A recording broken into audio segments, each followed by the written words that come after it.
અમદાવાદમાં નશીલી અને પ્રતિબંધિત દવાઓના ખુલ્લેઆમ વેચાણ સામે પોલીસે મોટી કાર્યવાહી હાથ ધરી છે।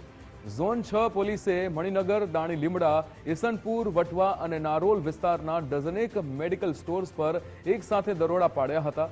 ખાસ કરીને કફ સિરપ અને અન્ય નશીલી દવાઓના પ્રિસ્ક્રિપ્શન વગર વેચાણની બાતમીના આધારે આ ડ્રાઈવ હાથ ધરાઈ છે। પોલીસે દુકાનોનો સ્ટોક, બિલ બુક, લાયસન્સ અને દવાઓની ખરીદી વેચાણની નોંધો તપાસી છે। જે દુકાનોમાં પ્રતિબંધિત દવાઓ કે પ્રિસ્ક્રિપ્શન વગર વેચાણના પુરાવા મળશે તેમની સામે ફાર્મસી એક્ટ હેઠળ કેસ નોંધીને લાયસન્સ રદ કરવા સુધીની કાર્યવાહી કરવામાં આવશે। અધિકારીઓએ જણાવ્યું કે યુવાનોમાં નશાના વધતા કેસોને ધ્યાનમાં રાખીને આવી ડ્રાઈવ નિયમિત ચાલુ રહેશે। રાહુલ ત્રિવેદી આપણી સાથે ફોન લાઈન પર જોડાઈ ગયા છે। રાહુલ, પોલીસ દ્વારા આ મોટી કાર્યવાહી હાથ ધરવામાં આવી છે। પ્રતિબંધિત નશીલી દવાઓનું અહીંયા જે વેચાણ થઈ રહ્યું છે તેની આ ડ્રાઈવ યોજવામાં આવી, શું વિગતો?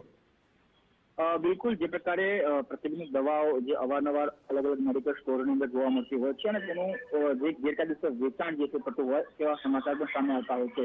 ત્યારે અમદાવાદ શહેર, અમદાવાદ ઝોન 6 જે છે એ પોલીસ દ્વારા પોતાના વિસ્તાર એટલે મણિનગર, દાંડીલીમડા, ઈસનપુર, વટવા, નારોલ જે સમગ્ર ઝોન 6માં આવતો વિસ્તાર છે ત્યાં ખાસ એક ડ્રાઈવ ચલાવવામાં આવી। ત્યાં પોલીસના પીએસઆઈ હોય, પીઆઈ, કોન્સ્ટેબલ સહિતના અધિકારીઓ હાજર રહ્યા હતા કે તમામ જે વિસ્તારની અંદર મેડિકલ સ્ટોર આવેલા છે ત્યાં તપાસ કરવામાં આવી, જેમાં કફ સિરપ અને અન્ય દવાઓનું જે વેચાણ છે તે અંગેની પણ તપાસ કરવામાં આવી હતી। તે કાયદેસર કે ગેરકાયદેસર, તેની એક્સપાયરી ડેટ છે, પ્રિકોશન શું છે, તમામની માહિતી જે છે એકત્રિત કરવામાં આવી હતી અને આ દુકાનમાં જે રહેલો સ્ટોક છે તેની પણ અંગે ખરાઈ કરવામાં આવી હતી, કારણ કે દુકાનની અંદર કેટલો મેડિકલ સ્ટોક પડ્યો છે અને તે ક્યાં સુધી વેલિડ એટલે કે ત્યાં મર્યાદા છે તમામની વિગતો જે છે એકત્રિત કરવામાં આવી હતી।